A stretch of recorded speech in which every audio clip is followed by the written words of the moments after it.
Culture as a term has traversed a long and diverse history. It's a concept that has evolved from being a marker of sophistication to a focal point in anthropological studies and societal custom, and more recently, to a significant aspect of organizational research. Today, we're exploring the definition of organizational culture. This notion of culture points us toward an unseen yet impactful force that shapes behavior within a group.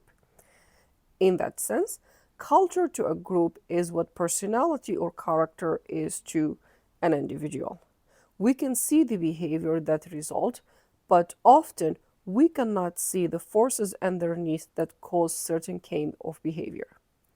Yet, just as our personality and character guide us and contain our behavior, so does culture guide and contain the behavior of members within a group through shared norms that are held within that group.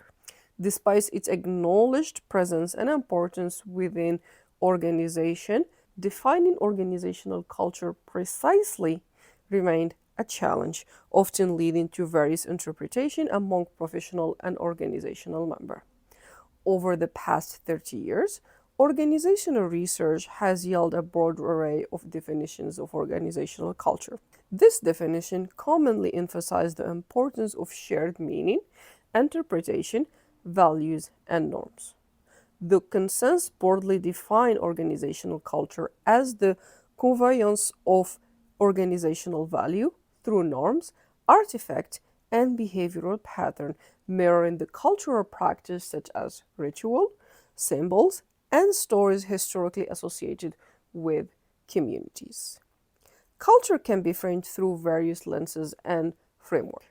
The Computing Value Framework, CVF, evolved out of research to determine key factors of organizational effectiveness.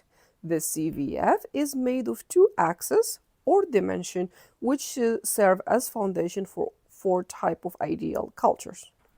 The horizontal axis is an indicator of the degree of an organizational effectiveness based on internal emphasis and integration on one side of the spectrum versus external emphasis differentiation on the other side.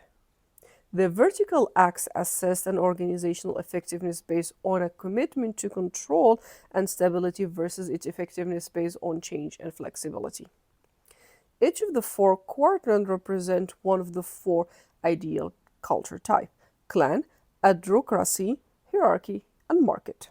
On the other hand, we have Edgar Chain organizational culture triangle detail three layers of organizational culture: artifact, exposed values, and underlying assumptions.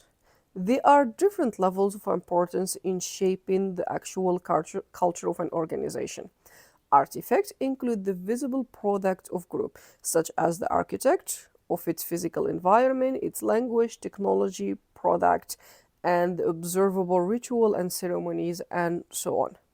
The second layer of chain model focus on exposed value, which represents the stated values, norms that are promoted and communicated within the organization. Exposed values are often articulated in mission statement, vision statement, value statement, and other official documentation. The deepest layer of chain model compose basic underlying assumptions.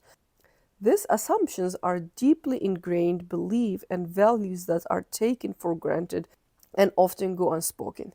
They represent the core of the organizational culture and shape and individual thinking, decision making, and behavior.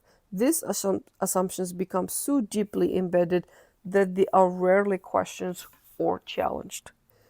On the other hand, Hofstede culture dimension theory is a framework used to understand the differences in culture across countries. It provides a framework through which sociologists can describe the effect of culture on the value of its member and how these values relate to the behavior of people who live within that culture. Hofstede initial six key dimensions include power distance, uncertainty avoidance, individualism, collectivism, masculinity, femininity, and short versus long term orientation. Later researchers added restraint versus indulgence to this list. The extent to which individual countries share key dimensions depend on a number of factors such as shared language, geographical location. Hofstede's cultural dimension are widely used to understand etiquette and facilitate communication across culture in areas ranging from business to diplomacy. Culture is dynamic, this shift incrementally and constantly in response to external and internal change. So, trying to assess organizational culture is complicated, but the reality that you are trying to hit a moving target. But it also opens the possibility that culture change can be managed as a continuous process rather than big shifts, often in response to crisis.